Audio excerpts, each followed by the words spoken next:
Okay students, so welcome to the session again and हम लोग अब कंटिन्यू करेंगे जो मूल कॉन्सेप्ट में हमारा डिस्कशन चल रहा था। तो हम लोगों ने मेनली देख लिया था basically classification of matter, elements, compound, atoms and molecules, representation of element. चलिए अब इसके बाद स्टूडेंट्स, जब भी रिप्रेजेंटेशन ऑफ एलिमेंट देख लिया तो अब इससे रिलेटेड जो एप्लीकेशन वाला पार्ट है जहाँ से अब क्वेश्चन बनने स्टार्ट हो जाएंगे आपके इस क्लास में, उसको थोड़ा सा देख लेते हैं। देखिए मेनली बात क्या है कि एटॉमिक मास को पहले हम लोग थ्योरेटिकल एस्पेक्ट में समझने की कोशिश करते हैं। ये बोल रहा है कि atomic mass of an element can be defined by a number which indicates that how many times the mass of an atom of the element is heavier in comparison to 1/12 part of the mass of one carbon 12। Definition पढ़ेंगे, कुछ समझ में नहीं आएगा, पता ही नहीं चलेगा क्या बोल के चला गया ये। तो देखो सीधी सी बात है, लास्ट टर्न पे अपन जो डिस्कस कर रहे थे रिप्रेजेंटेशन ऑफ एलिमेंट के बारे में, तो रिप्रेजेंटेशन ऑफ एलिमेंट में हम लोगों ने क्या बात किया कि नीचे वाला नंबर किसी भी एटम को अगर आप लेते हैं तो जो नीचे वाला नंबर है वो एटॉमिक नंबर होगा और ऊपर वाला नंबर क्या होगा, मास नंबर होगा। ठीक है, अब देखिए एक एग्जांपल मैं देता हूँ, उसके बाद डेफिनेशन समझा दूंगा। मान लेते हैं कि ऑक्सीजन है, ये 8 और ऊपर कितना आता है, 16 आता है। अब इसका मतलब ऑक्सीजन के लिए जो एटॉमिक मास हुआ, ऊपर वाले नंबर को क्या हम एटॉमिक मास बोलते हैं कि नहीं बोलते हैं, ये हो गया 16। और स्टूडेंट्स मास के साथ हमेशा जो यूनिट आएगा वो आएगा एटॉमिक मास यूनिट, AMU लगाना होगा। कोई भी क्वांटिटी मेजर कर रहे हैं तो उसमें कुछ ना कुछ यूनिट तो आना चाहिए, तो यहाँ पे यूनिट आ जाता है एटॉमिक मास यूनिट, या कई बार लोग इसको U से भी रिप्रेजेंट कर लेते हैं, दोनों चलेगा। अब देखो, अब आप समझो जरा सा, कार्बन 612 पे आता है, तो कार्बन का जो एटॉमिक मास है, कार्बन का जो एटॉमिक मास है वो कितना है, 12 है। इस 12 का अगर आप 1/12 पार्ट कर दो, इस 12 का अगर आप 1/12 पार्ट कर दो तो क्या 1 होगा कि नहीं होगा, 1 हो जाएगा। और 1 से ये जो ऑक्सीजन है वो कितना टाइम्स हेवी है, इस 1 से ये कितने टाइम्स हेवी है, 16 टाइम्स हेवी है। तो हम क्या बोल सकते हैं, डेफिनेशन बाद में देखेंगे, पहले यहाँ समझ लेंगे।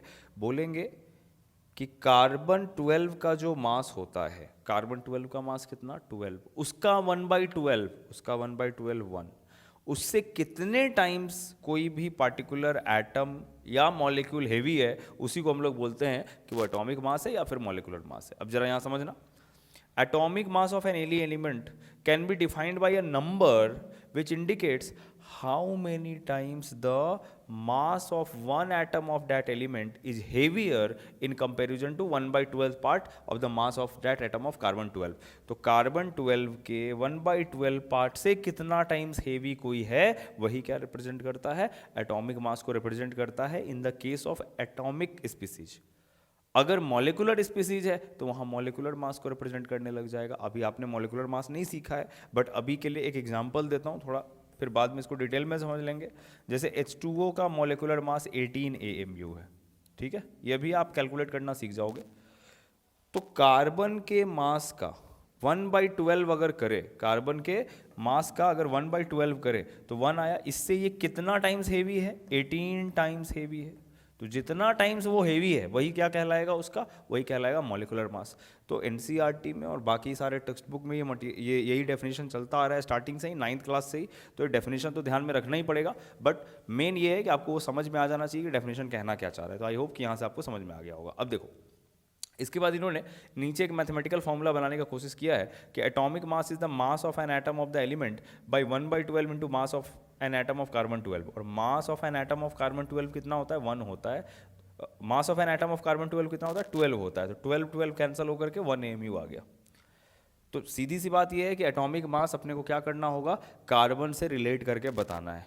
प्रैक्टिकली जब सॉल्व करेंगे क्वेश्चन को, इस कॉन्सेप्ट का कोई यूज नहीं है, बस अपने को ये जानना है सिलेबस में, इसीलिए जानना पड़ रहा है, बाकी और कोई बात नहीं है। जैसे एक बार क्वेश्चन पूछ चुका है कि कार्बन की जगह अगर हम लोग ऑक्सीजन को ले लेते हैं तो इस डेफिनेशन में क्या चेंज आ जाएगा। तो कार्बन की जगह अगर आपने ऑक्सीजन को ले लिया तो सारी चीज़ें सेम रहेगी, सब लाइन सेम रहेगा, सिर्फ वहाँ 1/16 पार्ट हो जाएगा। तो ऐसे क्वेश्चन कभी कभी पूछ लेते हैं ये लोग, तो वो थोड़ा ध्यान में रखना पड़ेगा हम लोगों को। अभी आगे जो एस्पेक्ट है स्टूडेंट्स, इसके बाद अगर बात करें तो ये समझाना चाह रहा है एटॉमिक मास यूनिट को।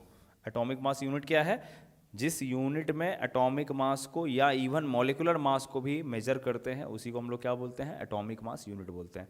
अब एटॉमिक मास यूनिट के लिए इन्होंने जो डेफिनेशन दिया है वो दिया है कि the quantity 1/12 into mass of an atom of carbon 12 is known as atomic mass unit. सही बात है।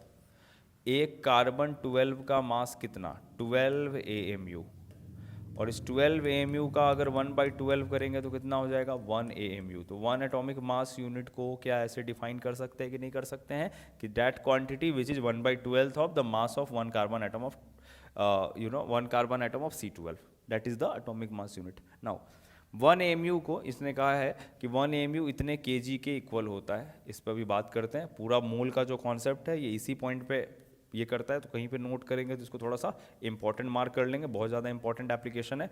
एक चेंज यहाँ पे कर लेना कि 1 AMU जो है एक kg में दे रखा है, अपने को मेनली ग्राम में याद रखने की ज़रूरत है। तो 10⁻⁻24 ग्राम, ये ज़्यादा इंपॉर्टेंट है, इसको ध्यान में रखना है।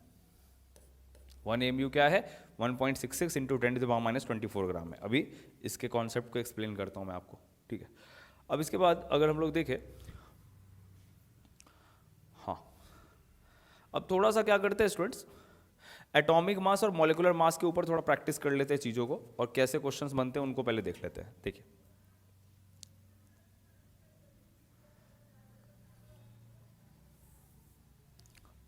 समझते हैं हम लोग, डेफिनेशन वगैरह हो गया। अब जो मेन एप्लीकेशन है उसको समझते हैं। सबसे पहली बात यह है कि एटॉमिक मास जब आप निकालते हैं तो अगर किसी सिंगल एटम के लिए वो दे रखा है, सिंगल एटम के लिए जब आप कैलकुलेट करते हैं तो वो क्या रिप्रेजेंट करता है, एटॉमिक मास को रिप्रेजेंट करता है। जैसे कि ऑक्सीजन अगर 816 आपने लिखा तो हम कहेंगे एक ऑक्सीजन एटम का मास कितना है, 16 AMU है। इसी जगह पे अगर मैं बोलूं कि आप अगर 2 ऑक्सीजन के लिए पूछते, 2 ऑक्सीजन के लिए पूछते तो क्या 32 AMU होता कि नहीं होता, होता ना, क्योंकि अब 2 ऑक्सीजन आ गए। अगर यहीं पे 5 ऑक्सीजन एटम्स के लिए पूछते तो क्या ये 80 AMU होता कि नहीं होता। तो सबसे पहला कैटेगरी तो ये बना कि अगर एटम है तो एटम में अगर वो सिंगल एटम रहा तो किस तरीके से काम करते चले जाएंगे। सिंगल एटम में यहाँ पे नंबर को रिप्रेजेंट कर रहा है ना, ये एक एटम है ऑक्सीजन का, यहाँ से इसको हटा देता हूँ, एक एटम है ऑक्सीजन का, ये 2 एटम है, ये 5 एटम है, ऐसे करके काम चलते चला गया, ठीक है। ये एक तरीका है। एक और एस्पेक्ट समझ लेते हैं। जैसे मान लेते हैं कि हमारे पास बोला कि आपको लेट्स से कि वी हैव O2 और इसके मास के बारे में पूछा, तो O2 का जो मास निकालेंगे स्टूडेंट्स वो क्या हो जाएगा, O2 का जो मास हो जाएगा वो हो जाएगा कि भाई यहाँ पे 2 ऑक्सीजन आपस में कंबाइंड है तो लिखेंगे 2O, और 2O का मास क्या हो जाएगा, तो 2O816।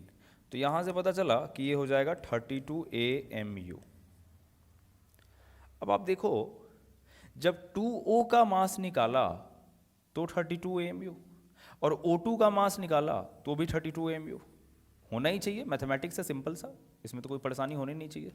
अब इन दोनों को स्टूडेंट आपस में थोड़ा सा कंपेयर कर लो, इन दोनों को आपस में क्या करो, कंपेयर करो कि क्या डिफरेंस क्या है इसमें, टेक्निकल डिफरेंस क्या है। देखिए, जब 2O बोला था तो ये बेसिकली किसको रिप्रेजेंट कर रहा था, 2 एटम्स ऑफ ऑक्सीजन को, 2 एटम्स ऑफ ऑक्सीजन को ये रिप्रेजेंट कर रहा था।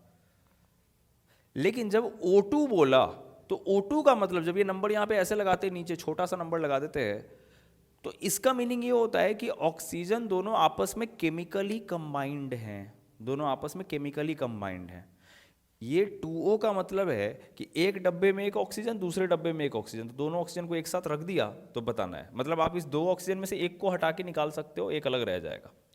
लेकिन O2 का मतलब ये हुआ कि ऑक्सीजन आपस में कंबाइंड है, दोनों साथ में ही चलेगा जहां जाएगा। ऑक्सीजन को अगर लेके जाएंगे तो ये दूसरा वाला ऑक्सीजन भी साथ में आ जाएगा।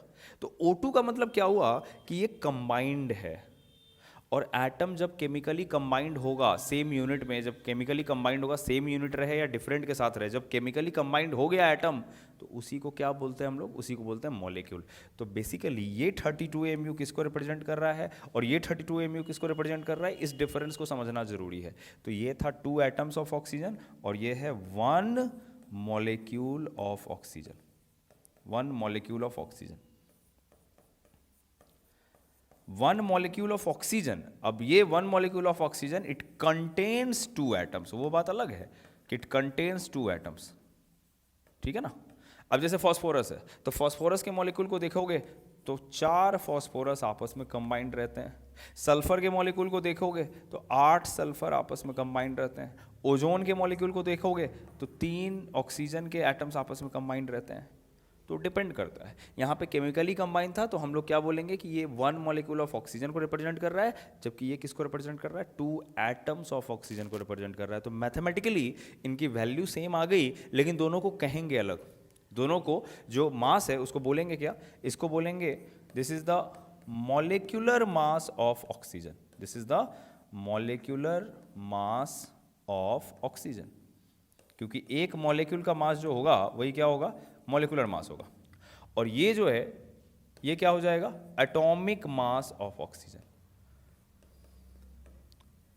Atomic mass of oxygen. लेकिन अब एक बात जरा समझना यार, एक सिंगल मॉलिक्यूल के लिए मॉलिक्यूलर मास ऑफ ऑक्सीजन बोलते हैं, वैसे ही एक सिंगल एटम के लिए एटॉमिक मास ऑफ ऑक्सीजन बोलेंगे। तो सिंगल एटम कौन सा पिक करोगे आप, 16 वाला कि 32 वाला, 16 वाला। यानी एटॉमिक मास ऑफ ऑक्सीजन कौन है, ये 16 AMU। Atomic mass of oxygen ये है 16 AMU। तो इस 32 AMU को क्या बोला जाए फिर, इस 32 AMU को क्या एटॉमिक मास बोले कि मॉलिक्यूलर मास बोले। मॉलिक्यूलर मास तो बोल ही नहीं सकते क्योंकि मॉलिक्यूल के फॉर्म में नहीं है। एटॉमिक मास भी इसको नहीं बोलेंगे क्योंकि एटॉमिक मास सिंगल एटम के मास को रिप्रेजेंट करता है, और ये क्या सिंगल एटम का मास है, नहीं बोलेंगे। बस ऑक्सीजन का ये मास दे रखा है 2 ऑक्सीजन का, जैसे 5 ऑक्सीजन के लिए अपन ने निकाला है 80 AMU, लेकिन इसको एटॉमिक मास नहीं बोल रहे हैं। मतलब इतने पॉइंट्स का कंक्लूजन ये निकला स्टूडेंट, जो 2-3 पॉइंट समझने का है वो क्या है जरा समझिए। एटम्स है, सिंगल भी मिल सकता है, कंबाइंड भी मिल सकता है। पहला पॉइंट, सिंगल भी मिल सकता है, कंबाइंड भी मिल सकता है। कंबाइंड जब मिलेगा तो 2 तरीके का कॉम्बिनेशन हो सकता है, या तो वो ऐसे कंबाइंड हो या तो वो ऐसे कंबाइंड हो। और ये डिफरेंस समझना बहुत ज़रूरी है। जब ऐसे कंबाइंड हुआ तो समझ गए क्या कि वो मॉलिक्यूलर फॉर्म में आ चुका है, और एक मॉलिक्यूल है तो इसको क्या बोलेंगे, मॉलिक्यूलर मास। और यहाँ पे ये अब एक एटम नहीं रहा तो मास तो कैलकुलेट हो सकता है, but we are not going to call it the atomic mass. Is that okay? So the point is कि अब ये जैसे मॉलिक्यूल है तो मॉलिक्यूल से पहले भी 2 लगा सकते थे, तो अब इसको क्या पढ़ोगे आप, ऊपर वाले को पढ़ोगे 2 एटम्स ऑफ ऑक्सीजन, और नीचे वाले को क्या पढ़ोगे, 2 मॉलिक्यूल्स ऑफ ऑक्सीजन। लेकिन that is not the atomic मास और द मॉलिक्यूलर मास। मास ये भी रिप्रेजेंट करेगा, मास ये भी रिप्रेजेंट करेगा, लेकिन इसको एटॉमिक मास या मॉलिक्यूलर मास अपन नहीं बोलेंगे। अब जैसे मैं आपको बताता हूँ वापस से,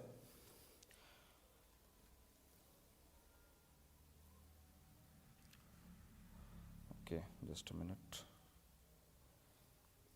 लेट्स से सबसे पहले बात तो ये क्लियर हो गया कि अगर एटॉमिक मास की बात करना है तो एटॉमिक मास के लिए हम लोग हमेशा क्या करेंगे, सिंगल एटम को लेके चलेंगे, इंडिविजुअल एटम को लेके चलेंगे। सेकंड, अगर मॉलिक्यूलर मास की बात करना है तो मॉलिक्यूलर मास के लिए क्या करना होगा, आपको सिंगल मॉलिक्यूल के लिए चलना पड़ेगा। और वो जो सिंगल मॉलिक्यूल है, अब उसके अंदर 2 एटम है, 3 एटम है, 4 एटम है, कितने हैं वो डिपेंड करता है अलग अलग सब्सटेंस के ऊपर। तो सबसे पहले अपने को ये ध्यान में लाना है कि कैलकुलेशन जब अपन करते हैं, यहाँ पे अब मैं ऐसा करता हूँ, टॉपिक दे देता हूँ, कैलकुलेशन ऑफ एटॉमिक मास और molecular mass. Calculation of atomic mass और मॉलिक्यूलर मास। अब हमें क्या करना होगा स्टूडेंट्स, एक साथ 2 चीज़ें करते हुए चलना है। एक तो आइडेंटिफाई करना है कि वो एटॉमिक मास को रिप्रेजेंट कर रहा है या मॉलिक्यूलर मास को रिप्रेजेंट कर रहा है या फिर सीधा मास को रिप्रेजेंट कर रहा है। ये इस बात का ध्यान रखना पड़ेगा। तो जैसे अगर हम लोग एग्जांपल ले लें, मान लेते हैं मैंने आपको बोला नाइट्रोजन के केस में N, तो नाइट्रोजन के केस में यू आर अवेयर कि ये 7 है, ये 14 है, मास कितना हो जाएगा 14 AMU। और ये जो मास होगा ये कैसा मास होगा, बोलेंगे ये एटॉमिक मास है, सीधी बात, ठीक है।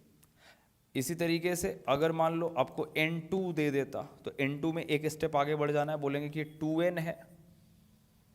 ये 2N वैसे है नहीं देखा जाए तो, क्योंकि N2 में NN कंबाइंड है। कैलकुलेशन के पॉइंट ऑफ व्यू से हमने ऐसा काम कर दिया ताकि कैलकुलेशन इजी हो जाए कि ये 7 ये 14।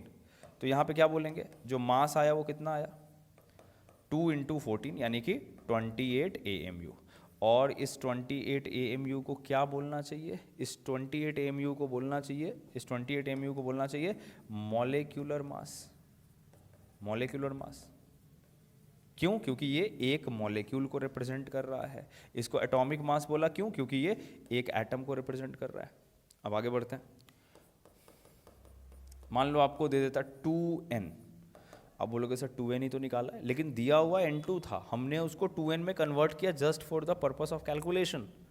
अब अगर 2n दिया है तो 2n का मास होना तो वही चाहिए 28 AMU, लेकिन इस 28 AMU को क्या बोला जाए? क्या एटॉमिक मास या मॉलिकुलर मास बोला जाए? क्या बोलेंगे? नहीं।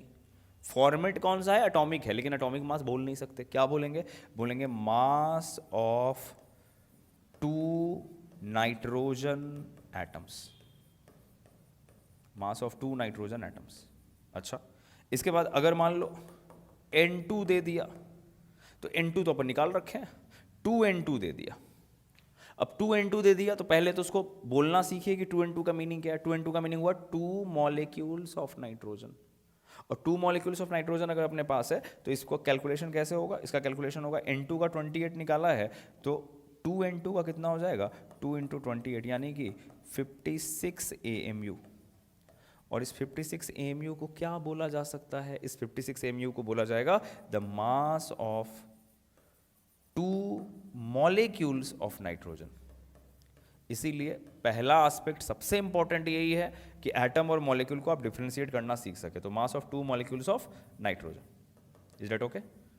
अब ध्यान दो यार, लेट्स से कि यहां पे आपसे बोलता है कि 4n का मास निकालो, तो 4n किसको रिप्रेजेंट करने लगा?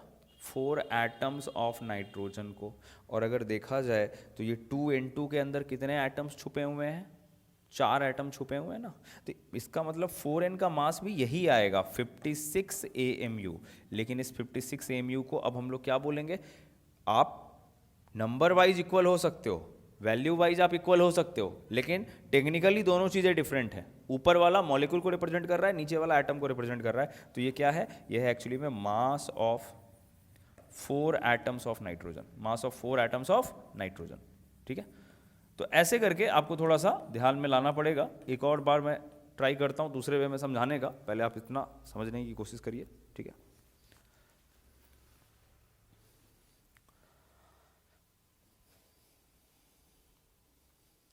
तो ये हम लोग अभी सिर्फ एलिमेंटल लेवल पे चल रहे हैं, सबके सब एलिमेंट हैं। अब मॉलिक्यूल की बात थोड़ा सा कर लेते हैं। अब अपन मॉलिक्यूल की बात कर लेते हैं, ध्यान देना। आपको जैसे बोला, अब ये बड़ा इंपॉर्टेंट है, calculation of molecular mass, calculation of molecular mass. Atom level पे आप समझ गए हैं, एटम मॉलिक्यूल में कैसे कंबाइंड रहता है वो भी आप समझ गए हैं। तो अब मॉलिक्यूलर लेवल पे चलते हैं हम लोग। अलग अलग कंपाउंड्स के मॉलिक्यूलर मास आपसे डायरेक्ट पूछे जाते हैं, इसका पूरा एप्लीकेशन है, तो उसको समझ लेते हैं। सबसे पहले मान लेते हैं कि अपने को कोई भी पार्टिकुलर मॉलिक्यूल देता है H2O, तो उसको करना क्या है स्टूडेंट्स कि आपको पहले उसको एटॉमिक लेवल पे लेके आना है, और एटॉमिक लेवल पे लेके आने के बाद सारे एटम्स के मास को जब जोड़ देंगे तो वही क्या बनेगा? उसका मॉलिक्यूलर मास बन जाएगा। जैसे देखो, मान लो तुम्हारे पास H2O है, अब H2O को पहले स्टेप में क्या करिए?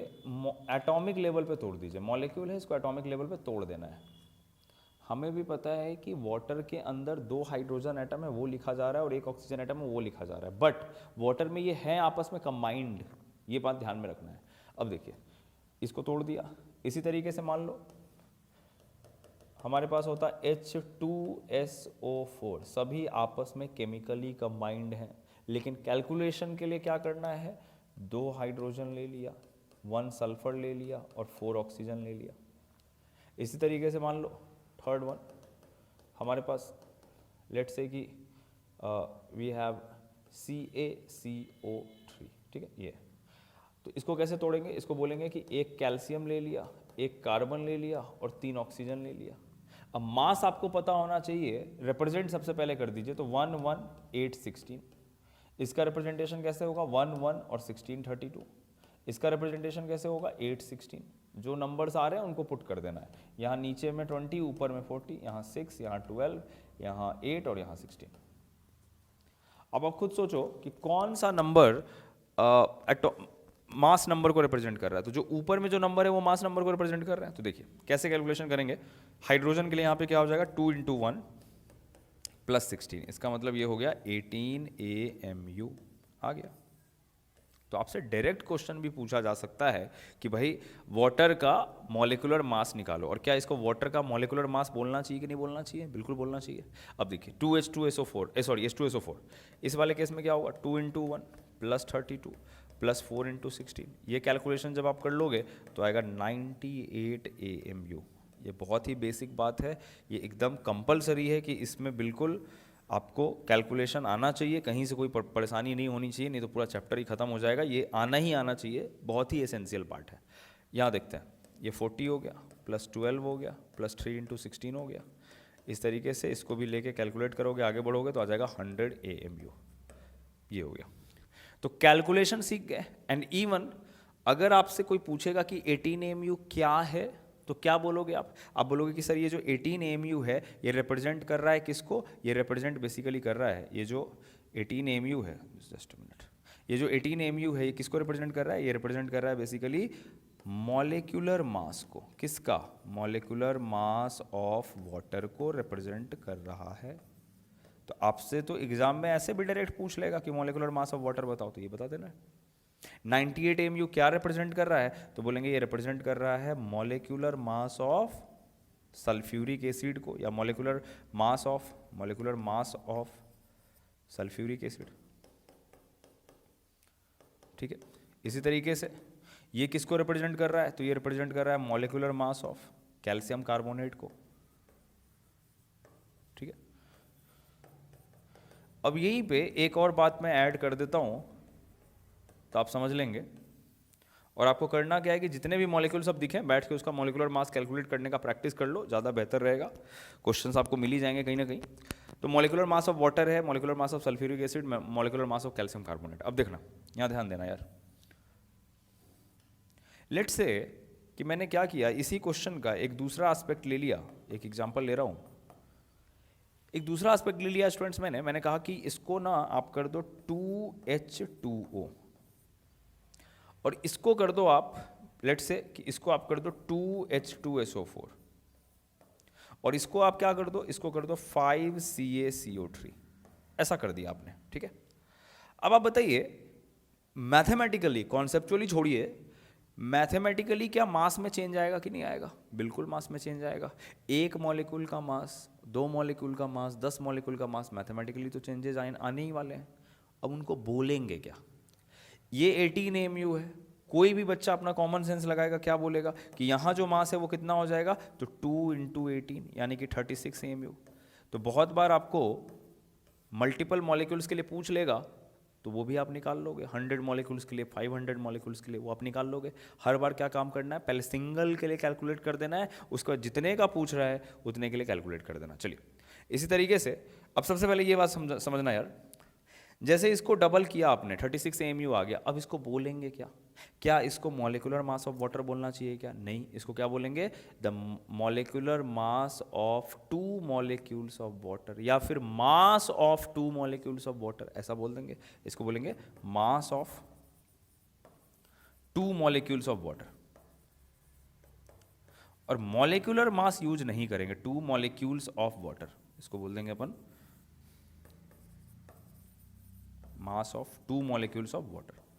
तो आपसे लैंग्वेज दे करके भी पूछ सकता है वो। अब लैंग्वेज दे करके अगर पूछेगा तो आपको ये काम करना पड़ेगा। इस तरीके से अगर 2H2SO4 की बात करें तो क्या बोल देंगे, बोलेंगे कि ये क्या है, तो मास of 2 molecules of sulphuric acid. और ये निकालेंगे कैसे, ये बोलेंगे कि देखो यार, एक का आपने 98 निकाला हुआ है, तो 2 × 98, और जैसे ही 2 × 98 करा तो क्या हो जाएगा, ये हो जाएगा 196 AMU। AMU तो चलता ही रहेगा हर जगह। यहाँ पे 5 × 100 तो कितना हो गया, 500 AMU। AMU तो हमेशा चलता ही रहेगा। तो और पढ़ेंगे क्या, इसको समझ गए आप, इसको बोलेंगे the mass of 2 molecules of sulphuric acid, mass of 5 molecules of calcium carbonate. तो अगर लैंग्वेज कुछ देता है तो उसमें भी आपको परेशानी नहीं होनी चाहिए। अगर ऐसे रिप्रेजेंट करके क्वेश्चन दे देता है तब तो खैर परेशानी होनी नहीं चाहिए, तब तो दिख ही जाएगा साफ साफ। तो आपको ये बेसिक डिफरेंस समझ में आ गया होगा कि कहाँ पे एटॉमिक मास यूज करना है, कहाँ पे मॉलिक्यूलर मास यूज करना है। अब एक बार और लास्ट में मैं एक और तरीका बताता हूँ, तरीका मतलब एक एग्जाम्पल ले लेता हूँ, इससे शायद आपको अब फाइनली क्लियर हो जाए, क्योंकि अब इसको मैं दोबारा रिपीट तो करूंगा नहीं। अब ध्यान देना यार, जैसे मान लो कि बोलता है कि ऐसा क्वेश्चन आ गया, क्वेश्चन के फॉर्म में ही देख लेते हैं, लिख दिया कि calculate mass of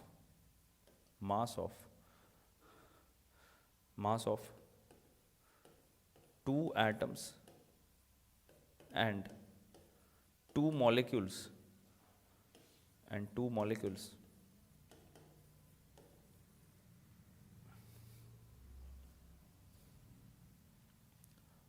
let's say calculate mass of 2 atoms and 2 molecules of sulfur, ऐसा बोल दिया। ठीक, अब ध्यान देंगे, मास of 2 atoms and 2 molecules of sulphur. तो 2 एटम्स का मतलब क्या हो गया, 2 एटम्स का मतलब हो गया 2s, है कि नहीं, और 2 मॉलिक्यूल्स ऑफ सल्फर का मतलब क्या हो गया बेसिकली। अब देखिए, अगर वो सल्फर की एटॉमिसिटी के बारे में आपको नहीं बोलता है तो हमें क्या करना है, सल्फर का एटॉमिसिटी 8 लेके चल लेना है। आप ध्यान में रख लो, जनरली सबका एटॉमिसिटी कितना होता है, 2 होता है। बट फॉस्फोरस के केस में अगर अपन बात करें, अगर हम लोग फॉस्फोरस के केस में बात करें तो 4 होता है। इस तरीके से अगर सल्फर के केस में बात करें तो 8 होता है। ओजोन के केस में अगर बात करें तो 3 होता है। ये थोड़ा सा ध्यान आपको रखना पड़ेगा। यानी एटॉमिसिटी कहने का मतलब क्या हुआ कि ये P4 है, ये S8 है, ये O3 है, ठीक है। अगर वो स्पेसिफाई नहीं कर देता है कि आप S2 लेके चल लो, बहुत जगह हम लोग S2 लेके भी चलते हैं, लेकिन अगर वो नहीं कुछ स्पेसिफाई करता है तो जो उसका ओरिजिनल एटॉमिसिटी है वही लेके चलना पड़ेगा, ठीक है। अब देखिए, 2 एटम्स ऑफ सल्फर बोला और एक तरफ 2 मॉलिक्यूल्स ऑफ सल्फर बोला, और हमें पता है कि सल्फर मॉलिक्यूल कौन से फॉर्म में रहना चाहिए, S8 के फॉर्म में रहना चाहिए। अब देखिए, तो क्या ये 2 मॉलिक्यूल्स ऑफ सल्फर है, नहीं, अभी तो 1 मॉलिक्यूल ऑफ सल्फर है, अब ये 2 मॉलिक्यूल ऑफ सल्फर हुआ, क्लियर है। अब देखिए, यहाँ से अगर अपन बात करें तो ये सल्फर के लिए 16 और यहाँ 32, और इसको मैंने बोला है कि मॉलिक्यूल से पहले एटॉमिक लेवल पे तोड़ लो, और एटॉमिक लेवल पे तोड़ने का मतलब होगा कि ये 16s हो गया, नहीं, क्योंकि 2 पहले है और 8 सल्फर आ गया अपने पास, तो 16 सल्फर हो गए टोटल। अब देखिए, ये 16 है, 32 है। तो यहाँ से अगर हम लोग मास निकालना चाहें तो यहाँ से जो मास निकलेगा AMU में वो कितना हो जाएगा, 2 × 32, यानी कि ये 64 AMU मास आ गया। ये अपने पास कितना आ गया, 64 AMU मास आ गया। और इसी तरीके से अगर हम लोग इस जगह पे निकालना चाहें तो यहाँ क्या हो जाएगा स्टूडेंट्स, ये फिर से वही कहानी है कि नीचे 16 है और ऊपर में कितना हो जाएगा, 32 हो जाएगा। तो इसको 16 × 32 कर लेंगे, जो भी आ जाएगा वैल्यू वो उतना AMU मास इसका हो जाएगा।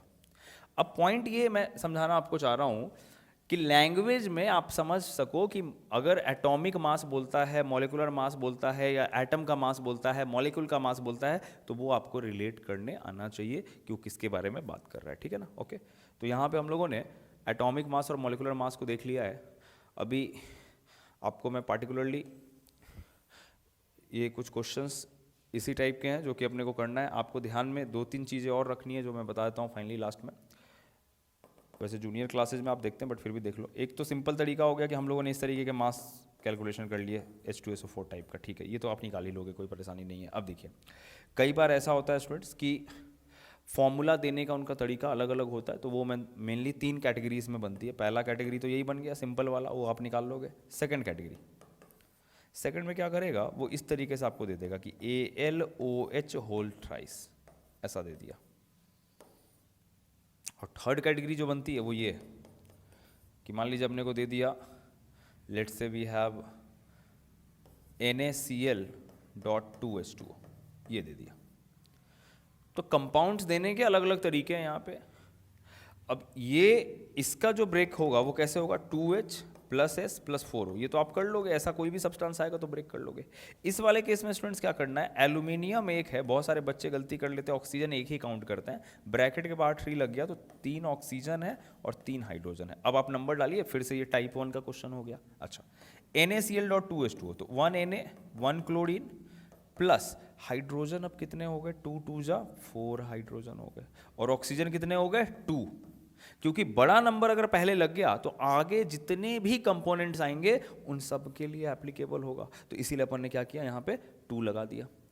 अब आप इसका कैलकुलेशन करोगे, अब ये पहले जैसा हो गया, जो जो नंबर्स आपको आते हैं एटॉमिक मास वाले वो सब आप पुट करते जाइए, कैलकुलेट कर लीजिए। तो ऐसे करके आपको क्या करना है, मॉलिक्यूलर मास को पूरा से एकदम ग्रिप में ले लेना है। मॉलिक्यूलर मास आपका छूटना नहीं चाहिए, बहुत ही एसेंशियल पार्ट है। और मॉलिक्यूलर मास जब आप कैलकुलेट कर लेते हैं तो उसके बाद वो जब आप सीख लेते हैं तब उसके बाद वापस से जब आप डेफिनेशन को पढ़ लेंगे तो सारी कहानी समझ में आ जाएगी। तो डेफिनेशन अलग था, जो हमारा एस्पेक्ट है वो अलग है। अब इसके बाद स्टूडेंट्स एक इम्पॉर्टेंट बात आ रहा है सामने, वो है एटॉमिक वेट का। आपने देखा होगा कि जनरली हम लोग कई बार क्या करते हैं कि मास बोलते हैं, मास नंबर मैंने सबसे पहले बोला आपको, मास नंबर के अलावा हम लोग एटॉमिक मास बोलते हैं। अब ये एक नया टर्म आ रहा है एटॉमिक वेट। कई जगहों पे लोग कैजुअली एटॉमिक वेट भी बोल दिया करते हैं कि ऑक्सीजन का एटॉमिक वेट कितना है तो 16 है, और ऑक्सीजन का एटॉमिक मास कितना है तो 16 है, और ऑक्सीजन का मास नंबर कितना है तो 16 है। लेकिन तीनों में डिफरेंसेज हैं, इसी को अपने को अभी कवर अप करना है थोड़ी देर में, ठीक है। इसको फिर कंटिन्यू करेंगे। Thank you.